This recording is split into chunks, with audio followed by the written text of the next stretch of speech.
Hello प्यारे बच्चों, कैसे हैं आप सब। तो आज हम बात करने वाले हैं बेटा विद्युत तथा परिपथ। हमारा पार्ट नंबर 9 है नई किताब से, पार्ट नंबर 12 है पुरानी किताब से, जिसके बारे में आज हम सिर्फ रिवीजन करने वाले हैं।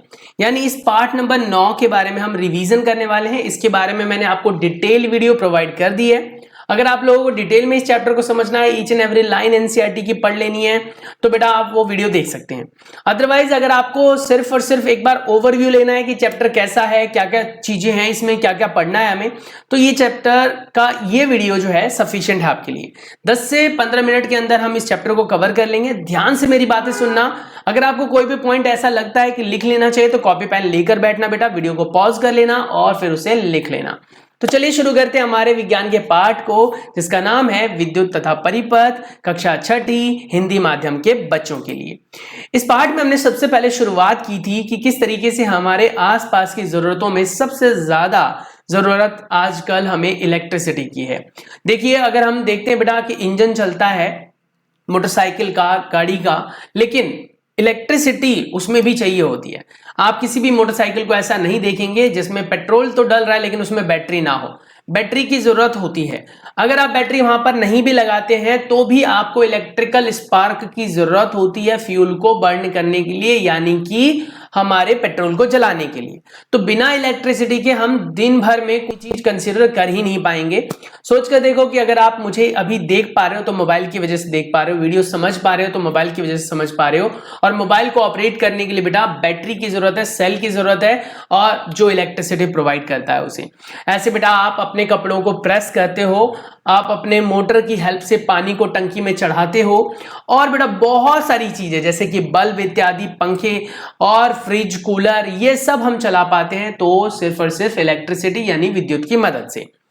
अब जो विद्युत की चीजें हैं उन्हें हम क्या कहते हैं, जिनसे आप कह सकते हो विद्युत का हम उपयोग करते हैं, उनको क्या कहते हैं? उन्हें हम विद्युत संयंत्र कहते हैं, या फिर विद्युत प्रयोग में लाने वाले यंत्र को हम विद्युत संयंत्र कहते हैं। विद्युत संयंत्र वो सारी चीजें हो सकती है जो विद्युत की सहायता से बेटा चलती है। इसमें सबसे पहले विद्युत संयंत्र में हमारे पास है विद्युत सेल। विद्युत सेल क्या है? ये विद्युत से चलता नहीं है बल्कि विद्युत को अपने अंदर स्टोर करता है, अपने अंदर रखता है बेटा, और जिसकी सहायता से आप बहुत सारी चीजें चला सकते हैं।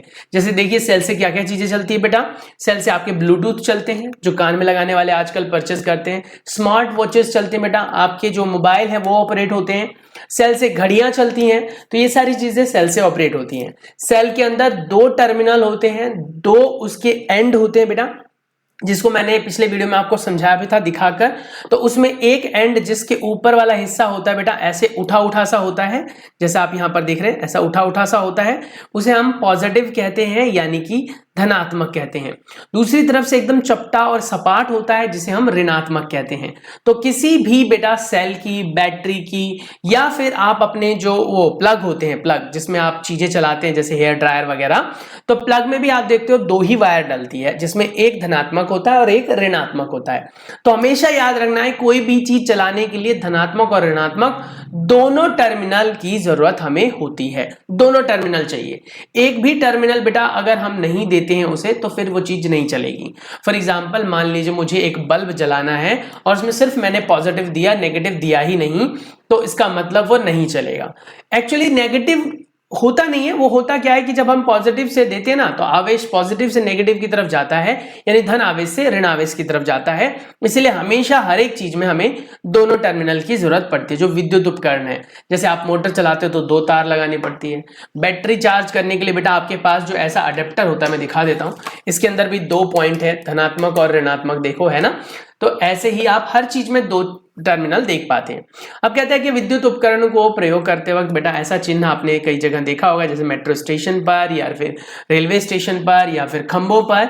यह चेतावनी दिखाता है कि अगर हम विद्युत संयंत्रों का सही से प्रयोग लेते हैं तो वो हमारे लिए अच्छे होते हैं, हमारे कार्य को सरल और सुगम बना देते हैं। लेकिन अगर हम उसको अच्छी तरीके से प्रयोग में नहीं लेंगे तो क्या होगा? तो फिर क्या होगा आप जानते हो, झटका लगेगा और बहुत बुरी तरीके से हम कह सकते हो क्षतिग्रस्त हो सकते हैं, डैमेज हो सकते हैं। कभी कभी तो लोगों की मौत तक हो जाती है इसकी वजह से। तो इसीलिए आप ध्यान रखें कि कभी भी इलेक्ट्रिक चीजों का इस्तेमाल करें तो प्रॉपर सावधानी रखनी चाहिए। इतना सजेस्ट मैं करूंगा बेटा कि आप अगर स्विच भी ऑन कर रहे हो नॉर्मल बल्ब पंखे चलाने के लिए, तो चप्पल पहनकर ही स्विच को ऑन करें, बिना चप्पल पहने स्विच को ऑन ना करें। साथ ही बेटा गीले हाथों से स्विच को नहीं छूना चाहिए, कोई भी उपकरण आपको गीले हाथों से प्रयोग में नहीं लेना चाहिए। दूसरा जो है आपके पास उपकरण में आता है बल्ब। अब बल्ब क्या होता है? बल्ब एक ऐसा संयंत्र है बेटा जो कहीं ना कहीं विद्युत ऊर्जा को, ध्यान से मेरी सारी बातें सुनते रहना आप, विद्युत ऊर्जा को परिवर्तित कर देता है प्रकाशीय ऊर्जा में। यानी कि अगर आपने नोटिस किया हो कि दिन भर तो हमें सूर्य का प्रकाश मिल जाता है, लेकिन रात में अगर आपको प्रकाश चाहिए तो आप क्या करोगे? बताओ क्या करोगे? तो आपको कहीं ना कहीं प्रकाश का स्रोत तो चाहिए जिसकी वजह से आप देख सकें और रात में भी अच्छा काम कर सकें। तो इसीलिए बेटा पहले हम लैंप का, डिबिया इत्यादि का, दिए का इस्तेमाल करते थे। बहुत कम रोशनी होती थी लेकिन काम चलता था। आजकल हम बल्ब लगाते हैं, एलईडी बल्ब होते हैं, तरह तरह के रंग बिरंगे बल्ब लगाते हैं। अब वो बल्ब करते क्या है? तो विद्युत ऊर्जा को किसमें परिवर्तित कर देते बेटा? वो परिवर्तित करते हैं प्रकाशीय ऊर्जा में। अब बल्ब के अंदर चीजें कौन कौन सी होती है? तो बल्ब में भी बेटा दो टर्मिनल होते हैं, एक ये दिख रहा है आपको, एक ये, जिसके बारे में यहां पर मैंने समझाया भी था आपको, प्लस और ये माइनस। यहां पर भी माइनस हो सकता है, ये प्लस हो सकता है, कोई फर्क नहीं पड़ता उससे। उसके बाद अगर आप देखो तो कांच का एक आवरण है, उसके अंदर बेटा गैस भरी होती है, आर्गन गैस भरी होती है, तो वो गैस आपका इसके अंदर भरी होती है। उसके बाद बीच में ना, इन दोनों के बीच में एक तंतु लगा होता है, फिलामेंट बोलते हैं, जो टंगस्टन का बना होता है, जिसमें से जब विद्युत धारा प्रवाहित होती है तो बेटा ये प्रज्वलित होती है और इसी से बेटा हमें प्रकाश मिलता है। आजकल खैर तंतु वाले बल्ब हम बहुत कम इस्तेमाल में लेते हैं, इसकी जगह पर बेटा आजकल एलईडी बल्ब आ गए हैं जो कम बिजली लेती है लेकिन हमें जो प्रकाशीय ऊर्जा है वो बहुत ज्यादा देती हैं। तो वही कह रहा है कि अगर तंतु टूट जाए तो क्या होगा? तो बल्ब खराब हो जाता है और फिर बेटा बल्ब नहीं जलता है। उसके बाद कह रहा है कि हम कैसे बना सकते हैं अपना खुद का एक सर्किट यानी परिपथ। तो कहता है कि आप बल्ब ले लीजिए, आप सेल ले लीजिए, तार ले लीजिए और कुछ इस तरीके से गतिविधि कीजिए। तो बल्ब के साथ दो तार इसने डाल दी थी बेटा। उसके बाद बेटा आपने नोटिस किया था यहाँ पर दो तारें लगी हुई हैं, उन दोनों को बल्ब से हम जोड़ेंगे और बल्ब से जोड़ने के बाद वो तैयार हो जाता है विद्युत परिपथ। अब सवाल उठता है कि विद्युत परिपथ होता क्या है? विद्युत परिपथ एक ऐसा पथ होता है, एक ऐसा रास्ता होता है जिसमें से विद्युत प्रवाह हो सके, यानी विद्युत को प्रवाहित किया जा सके। जब विद्युत प्रवाहित होती है तभी वो परिपथ हमारा पूरा कहलाता है। जब तक विद्युत परिपथ मतलब कह सकते प्रवाहित नहीं होती है तब तक वो विद्युत परिपथ अधूरा कहलाता है। तो यहां पर हमारे पास बेटा जो है विद्युत का परिपथ है जिसमें ये परिपथ पूरा हो गया है क्योंकि बैटरी से उसको या सेल से उसको जो है वो प्लस का चार्ज मिल गया है और बेटा माइनस का भी मिल गया, बल्ब जल गया।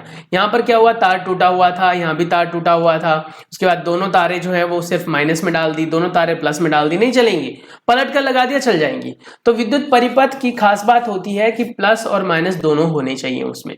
उसके बाद हमने कहा था विद्युत परिपथ एक पथ होता है, एक रास्ता होता है जिसमें विद्युत प्रवाहित हो सके, विद्युत धारा गुजर सके। विद्युत धारा को बेटा हम I से निर्देशित करते हैं और जो कि होता है आवेश बटे में समय। हालांकि इस चीज के बारे में आपको स्कूल में कोई भी नहीं बताएगा क्योंकि ये हायर एजुकेशन में है, यानी अगर आप 10th में जाते हो तब आपको पढ़ने के लिए मिलता है। बस याद रखना हमारे विद्युत धारा के अंदर दो आवेश होते हैं, धन आवेश जो पॉजिटिव कहलाता है, ऋण आवेश जो नेगेटिव कहलाता है। कभी कभी जो बल्ब है बेटा वो फ्यूज हो जाते हैं, उसके तंतु टूट जाते हैं जिसकी वजह से भी बल्ब नहीं चलता। अब सवाल उठता है कि बल्ब क्यों नहीं चल रहा? क्योंकि विद्युत जो परिपथ था वो टूट चुका है। हमने पढ़ा था, इसको समझने के लिए मैंने बताया था, जैसे नदी को आप पार करना चाहते हो बेटा तो आपको पुल बनाना पड़ता है। सोच कर देखो कि अगर वो पुल टूट गया तो क्या आप नदी पार कर पाएंगे? तो नहीं कर पाएंगे। आप कहोगे सर वो तो बोट से भी कर सकते हैं, लेकिन बहुत तेज पानी बह रहा है भाई, ठीक है। तो कहने का मतलब अगर आपको पार करना, जैसे ओवर ब्रिजेस देखे होंगे आपने, दिल्ली शहर में रहते होंगे तो बहुत सारे पुल देखे होंगे आपने। तो पुल का काम क्या होता है? यहां से वहां तक पहुंचाना। अगर वो पुल टूट जाए तो क्या होगा? रास्ता अस्त व्यस्त हो जाएगा। ऐसे ही अगर बल्ब का तंतु टूट जाता है बेटा तो जो विद्युत धारा होती है जो प्लस से माइनस की तरफ चलती है वो चलनी बंद हो जाती है और बल्ब नहीं जल पाता है। तो इसी सिद्धांत पर काम करता है स्विच। स्विच कैसे काम करता है? तो स्विच दो तरीके से होता है, ऑन और ऑफ। ऑन होता है तो कैसे होता है? ऑन में ऐसी अवस्था होती है बेटा जिसमें विद्युत प्रवाहित हो जाती है, जैसे इधर से विद्युत आई, इस पिन में से निकलकर पार हो गई, तो विद्युत जब पार हो गई तो इसे कहेंगे ऑन। और जब बेटा विद्युत पार नहीं होगी किसी भी रीजन से, चाहे तो हमने स्विच को ऑफ कर दिया, चाहे तार टूट गया, चाहे कुछ भी, तो यहां तक तो विद्युत आई लेकिन इसके बाद यहां नहीं जा पाई, तो अगर हम इसको इससे जोड़ दें किसी तरीके से तो फिर ये ऑन हो जाएगा। तो दो तरह के हमारे पास स्विच काम करते हैं, ऑन और ऑफ करने का। ऑन में विद्युत धारा प्रवाहित होती है, ऑफ में विद्युत धारा प्रवाहित नहीं होती है। उसके बाद हम बात करेंगे विद्युत चालक और विद्युत रोधक के बारे में। विद्युत चालक वो पदार्थ होते हैं जो अपने अंदर से विद्युत को प्रवाहित कर देते हैं। जैसे बेटा आपका जो टॉर्च डिजाइन किया जाता है उसमें भी अंदर में स्टील की, लोहे की पत्तियां होती हैं, तार लगे हुए होते हैं और बैटरी होती है, 2 या 2 से ज्यादा भी लगती है, और उनको जोड़ा जाता है। तो जब वो जुड़ जाते हैं तो उनमें से विद्युत प्रवाहित होती है और बल्ब जल जाता है, जैसे यहाँ जल रहा है। तो वही कह रहा है क्या कि इसमें जितनी भी चीजें अंदर इस्तेमाल में ली गई हैं वो सब विद्युत के सुचालक है, विद्युत प्रवाहित करेंगे। और वहीं पर जो आप बाहर से पकड़ते हो बेटा, तो आपने देखा होगा आपका टॉर्च प्लास्टिक के कवर वाला होता है, डिजाइन्स होते हैं उस पे, तो वो बेटा विद्युत रोधी होते हैं। तो बहुत सारी चीजें हैं जो विद्युत रोधी, हमारे आसपास में बहुत सारी चीजें हैं जो विद्युत सुचालक है, यानी विद्युत को अपने अंदर से चालक कर देते हैं, पास कर देते हैं। तो जो पदार्थ अपने अंदर से विद्युत को प्रवाहित कर देते हैं उसको हम विद्युत सुचालक कहते हैं। जो पदार्थ विद्युत को अपने अंदर से प्रवाहित नहीं करते उनको विद्युत कुचालक कहते हैं। जैसे प्लास्टिक हो गया, रबड़ हो गया, कांच हो गया बेटा, और पेपर हो गया, ये सब हमारे विद्युत कुचालक है। कपड़ा हो गया, ये भी विद्युत कुचालक है। हाँ, गीला कपड़ा विद्युत सुचालक हो जाएगा, गीली लकड़ी विद्युत सुचालक हो जाएगा, सूखी लकड़ी विद्युत कुचालक होगा। जितने भी धातु हैं सब विद्युत के सुचालक है। एक अधातु भी है जो विद्युत का सुचालक है, उसे आप ग्रेफाइट कहते हैं बेटा, वो आप बाद में पढ़ लेंगे पर याद रखें तो अच्छा है। इसके आधार पर हमने ये गतिविधि पढ़ी थी और हमने समझा था कि किस तरीके से विद्युत चालक और कुचालक का हम प्रयोग करते हैं। आप लोगों को मैंने बताया था बेटा कि जैसे हमारी तार होती है विद्युत वाली, तो उसके ऊपर एक कोटिंग होती है, या तो वो रबड़ की होती है या वो कुछ प्लास्टिक जैसी होती है, पीवीसी, पॉलीविनाइल क्लोराइड बोलते हैं उसे, उसकी कोटिंग होती है। उस कोटिंग से होता क्या है कि जब तार के अंदर से विद्युत प्रवाहित होती है तो जब आप उसको ऊपर से छूते भी हैं तो कोटिंग लगी हुई है, तो आपका हाथ जो है उस तार को नहीं छू पाएगा, हाथ जो है वो तार को नहीं भिड़ पाएगा, जिसकी वजह से विद्युत धारा का असर आपके ऊपर नहीं होगा।